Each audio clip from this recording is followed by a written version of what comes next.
Welcome back to Good Morning Tobago on Tobago Updates. Viewers, we are getting so much closer to Christmas. Things are getting exciting out in the air. And of course, as we're getting caught up, with all the festivities, you want to decorate your homes, you want to put up lights everywhere. And if you're like me, you really love those lights. But, having those lights does come at a cost. Not just the cost of purchasing the lights, but also the cost of electricity.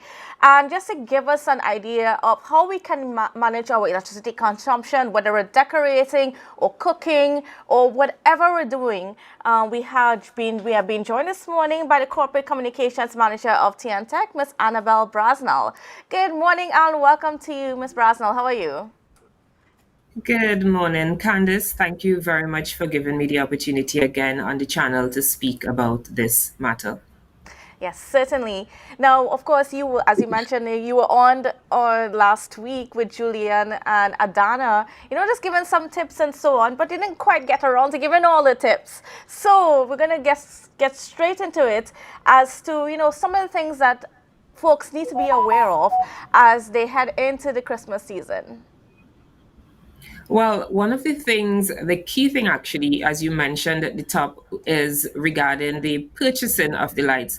When you are getting ready to purchase the lights, we definitely recommend that you use LED lights. If you are in a position to change out your light strings from however long ago that may be incandescent, switching to LEDs uses approximately 80% less electricity than the traditional lights. So LEDs are definitely the way to go when you are doing your Christmas decorations. We also recommend that you monitor and manage how those lights run. So while you're consuming less electricity with LEDs, you don't need to have those lights running if they are not necessary. So perhaps during the night when you're going to sleep, instead of providing lights for the entire neighborhood or just leaving the lights burning inside the house, we recommend that you turn off those lights before you go to sleep.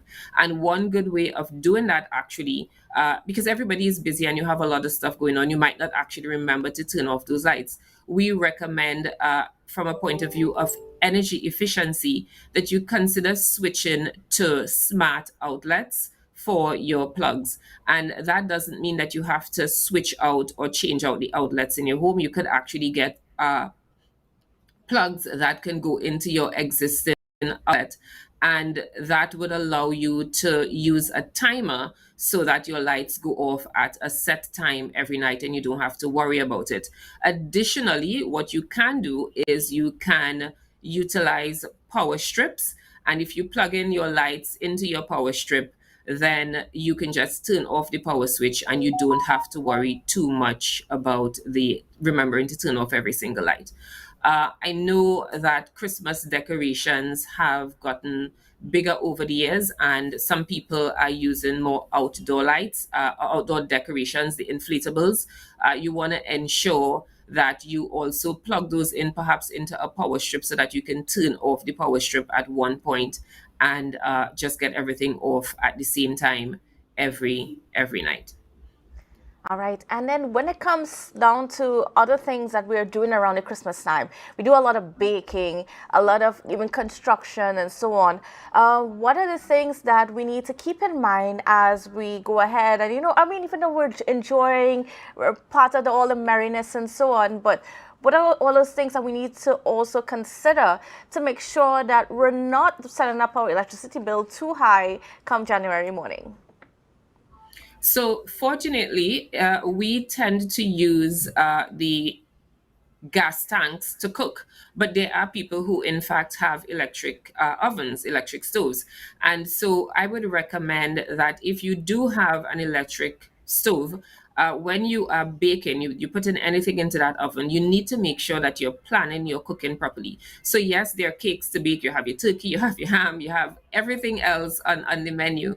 And so the recommendation is that you plan your cooking accordingly so that you can retain the heat in that appliance, and you, as you take out, you put in another one so that you don't have to keep turning it on, reheating it, and therefore utilizing more electricity in your oven.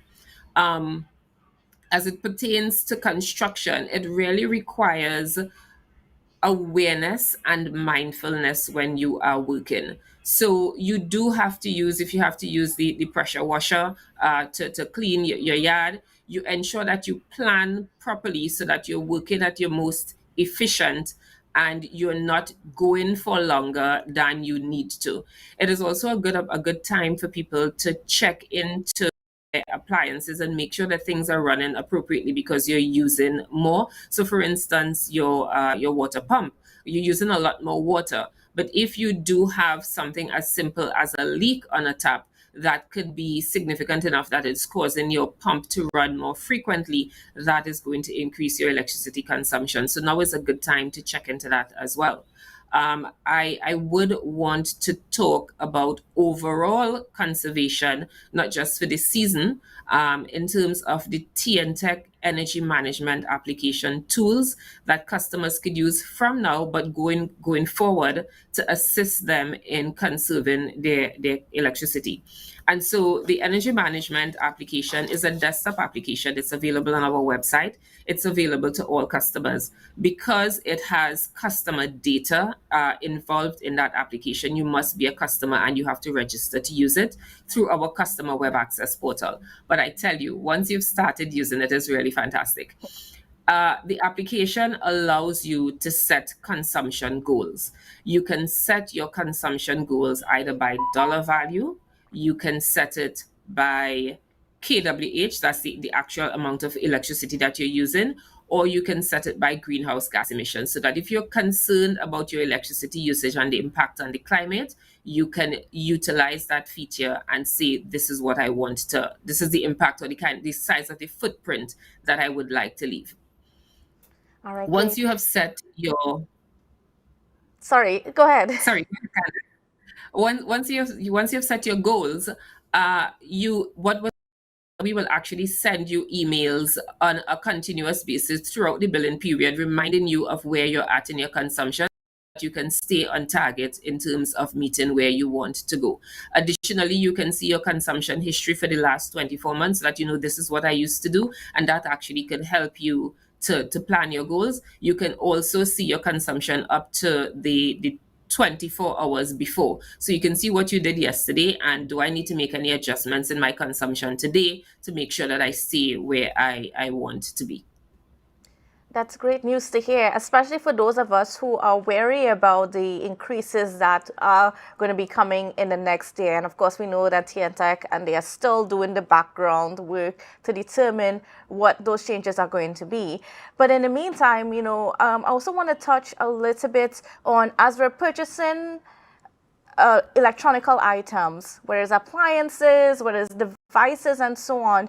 I know sometimes there are some concerns about, how much electricity some of these devices and those things use. What should we as consumers look for to know whether or not we're buying a good product in terms of the it uses?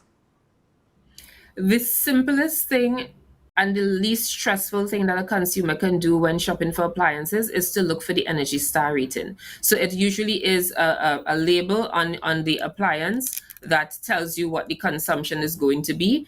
It is calculated using US electricity rates so that it will give you, I think, the dollar value of what the consumption for the year could be, but you would also see the kilowatt hour. But typically, device on appliance is rated Energy Star, you're safe to do it because it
rotisserie, mouth-watering fries, salads, combos, and specials galore. Feeling for something to eat? Come and see. Our rotisserie is seasoned to the T. Kicking chicken, masala, and jerk roast. Crispy fries made from scratch. Who do you know can't beat that? Or salads freshly cut and packed. When you taste it, you'll be wanting to come back. So come check us out on number 2 Robinson Street, Uptown Scarborough, Tobago. We open on Saturday nights from 7:30 to 11:30 p.m. Monday to Thursday, we're open from 10 a.m. to 9:30 p.m. And on Friday, 10 a.m. to 4:30 p.m. Contact us at 772-7443 and all social media handles at The Rotisserie Factory.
It's a brand new morning, rise up to a brand new dawning. As the passion start to rise, the energy fill the skies.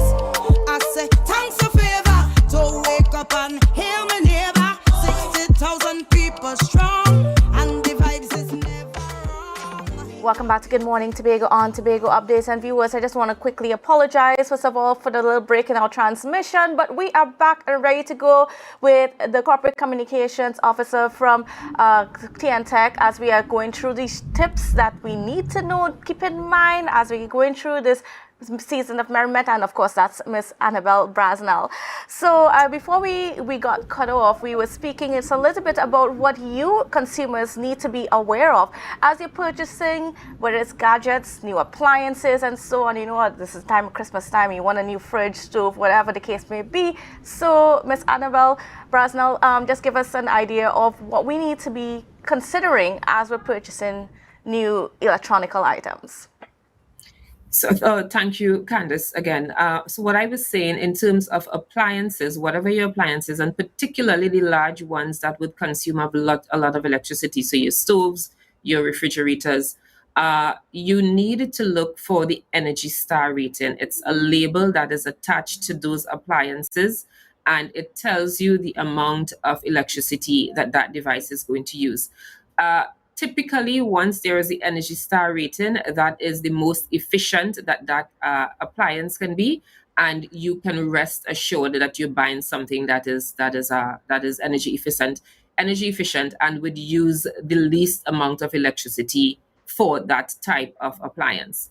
From a safety perspective, the recommendation is that if you're buying any electronic items, gadgets, that you look for the UL rating. The UL is Universal Laboratories, and that indicates that it's been tested to certain specifications and the safety is improved on that, as opposed to something that does not have a UL rating. That is particularly important when you are doing your lights as well, because remember, you're leaving your lights on for extended periods plugged in, and you want to ensure that you have the safest things available. All right, great. And, you know, as we're looking ahead to the future and we're talking quite a lot about conserving electricity and so on, people might be thinking, maybe it's a time to consider some solar-powered items. And just what's your view, what's TNTech's view, I should say, on solar-powered items and so on going forward?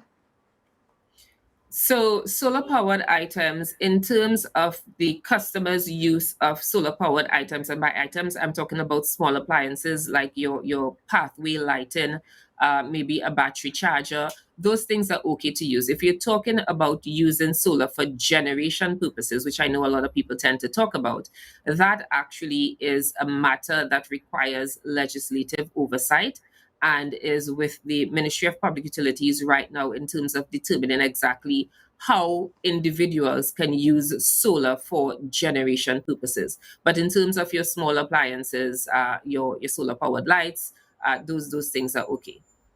All right, great. And then as we're getting ready to wrap this morning, is there anything else you would like to add, and anything else that you think that the public should know before we go?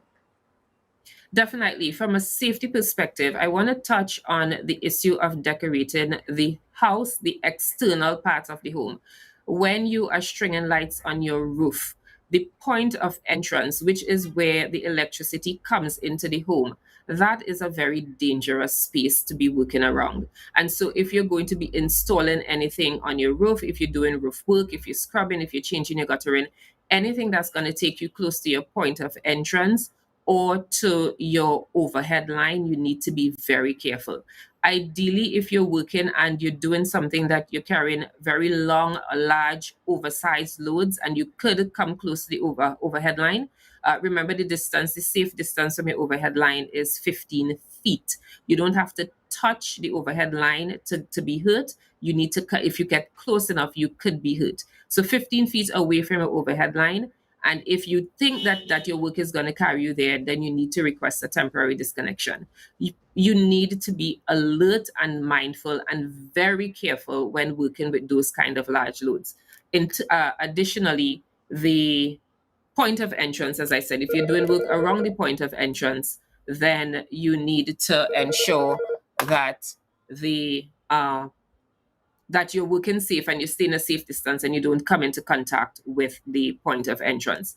This is also a time of year where people tend to purchase fireworks and fire lanterns. And we want to be particularly cautious about those things, particularly the fire lanterns, which are called sky lanterns as well.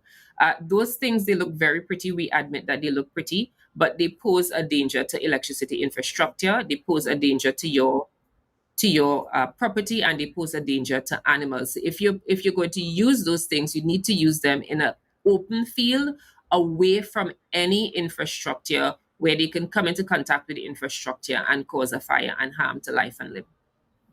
All right, certainly. And of course, and as we're speaking about that, Christmas time in Tobago is a time for flying kites. So folks also got to be aware of, Yes. Yes. flying too close to the overhead lines.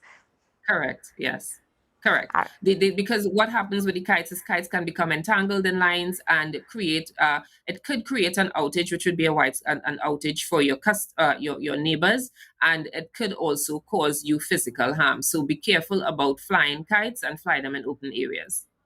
All right. Thank you again, Miss Annabelle Brasnell, for giving us these few little tips to us to consider as we go off celebrating Christmas this year. So I want to thank you again for being on with us this morning. Thank you very much for having me again, Kandace. Great. Thank you so much. And viewers, don't go anywhere because we've got a lot more coming up for you on the program. We'll be back after this break.